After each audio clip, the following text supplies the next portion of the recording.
In this video, we're going to begin discussing confidence intervals when our population standard deviation, sigma, is unknown.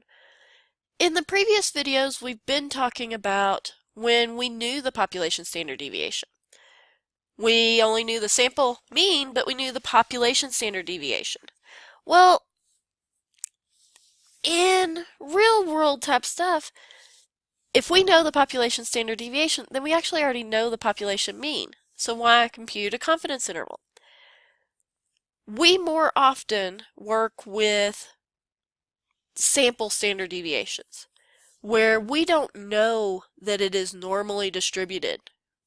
We can estimate, we can use the central limit theorem where we have a large enough data set, but not always can we do that.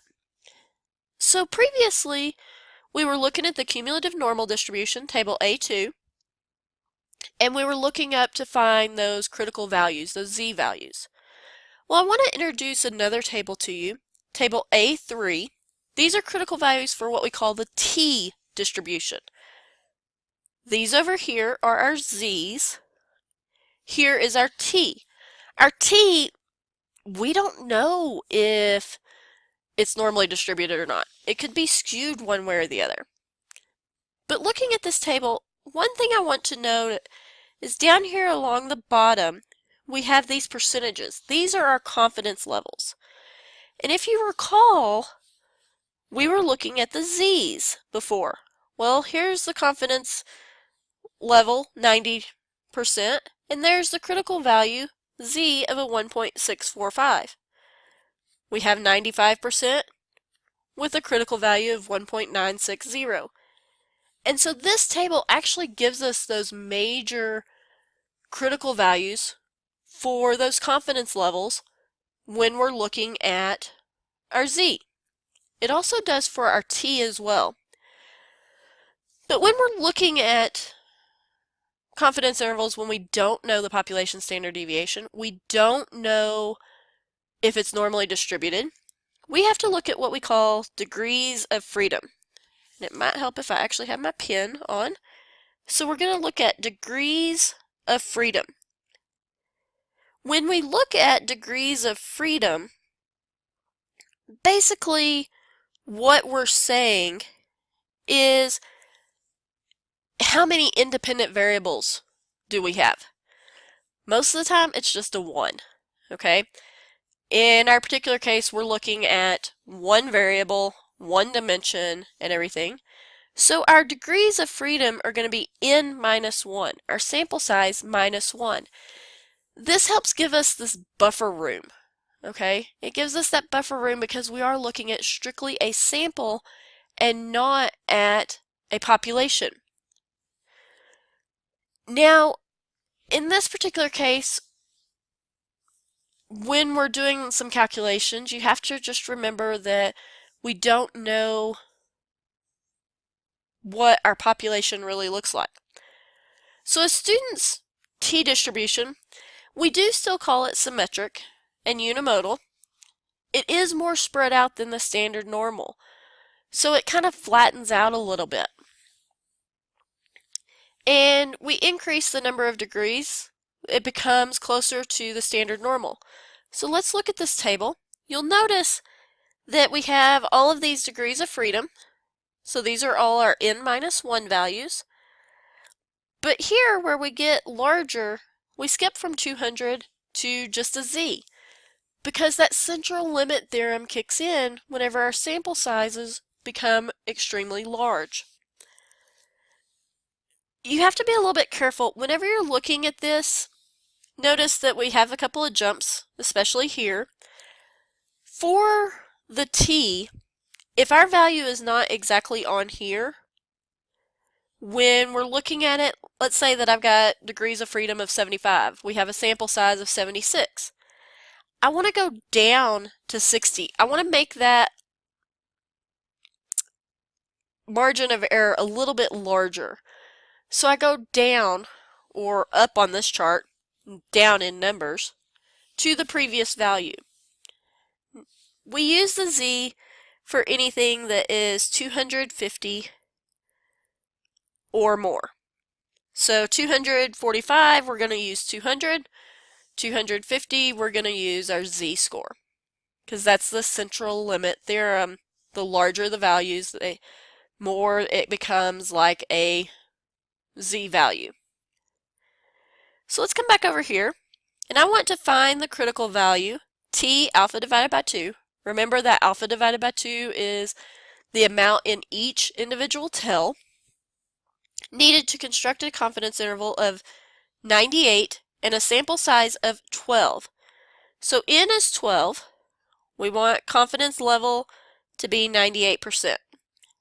So if n is 12, that means our degrees of freedom are going to be n minus 1.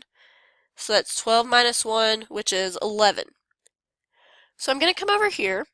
We wanted a 98% confidence. Here's my 98. I'm going to follow it up until I hit 11 degrees of freedom. So I'm following it all up. So my t value is going to be a 2.718. So my critical value, t alpha divided by 2, is a 2.718. We're using the t instead of the z anytime that we do not know the population standard deviation. So if we can calculate the standard deviation, or if it's given to us as the sample standard deviation, we're going to use the degrees of freedom, we're going to use the t-test. For constructing the confidence interval, it's not much different than where we use the z. We still have our x-bar, but now maybe we need to calculate our s, our sample standard deviation. Or maybe it is given to us, s equals some number.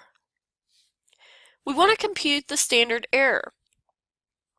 The standard error is our sample standard deviation divided by the square root of n, and we're going to multiply that by our critical value, t. Now our confidence interval is constructed the exact same way. It's going to be our sample mean plus or minus. Instead of z, it's a t times our sample standard deviation divided by the square root of n. So let's look at an example and see how we can interpret this.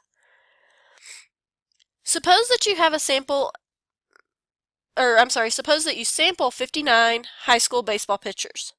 So our n is going to be 59 in one county, and find that they have a mean fastball pitching speed of 80.00 miles per hour. With a standard deviation, this is a sample because notice it doesn't tell me that it's a population standard deviation, and we're talking about the sample here. So a sample standard deviation of 4.98 miles per hour. Find a 95% confidence interval for the mean fastball pitching speed. So we want to find confidence level of 95%. Since I have the sample standard deviation, I need to look at my degrees of freedom. 59 minus 1 is going to be 58. I'm looking at a 95% confidence interval. So let's come over here and we're going to look at the confidence level of being 95. That's this column right here. Confidence level of 95. Our degrees of freedom were 58. Well, 58. I don't have 60, so that means I got to go down to 50. And my critical value is 2.009. So my t alpha divided by 2 is 2.009. Let's find the confidence interval. So our confidence interval is our sample mean minus our critical value times our standard deviation divided by sample size. And we're still talking about the population mean. And then on the reverse side, we add that margin of error to it. So our sample mean was 80.00 miles per hour. Our critical value was 2.009 times our standard deviation of 4.98 divided by the square root of 59, our sample size. So we add over here on the right side 80.00 plus 2.009 times 4.98 divided by the square root of 59. I want to do this calculation. I want to find that margin of error first.